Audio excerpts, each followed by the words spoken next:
অনূর্ধ্ব-19 Asia কাপে বাংলাদেশ ১৯ দল এবং আফগানিস্তান ১৯ দলের মধ্যে যে ম্যাচটি হয়েছে, সেই ম্যাচে বাংলাদেশ ১৯ দল কিন্তু ৩ উইকেটে জিতে গেছে।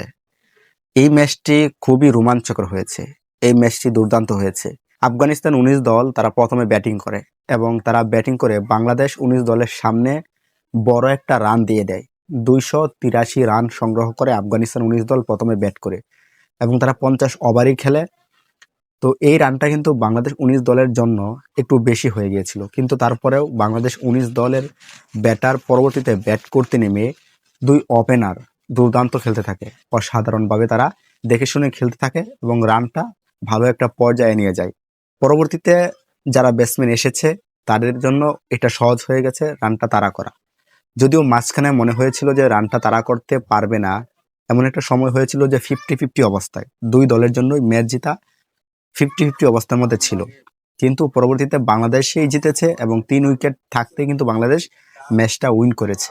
এই ম্যাচে বাংলাদেশের জন্য অনেকটা সহজ হয়েছে জিতা, কারণ হচ্ছে ২ ওপেনার ভালো করেছিল।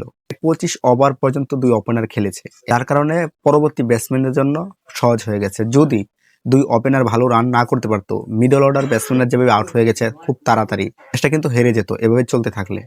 ম্যাচটা জিতেছে একমাত্র সম্ভব হয়েছে জিতা ২ ওপেনারের ভালো পার্টনারশিপের কারণে।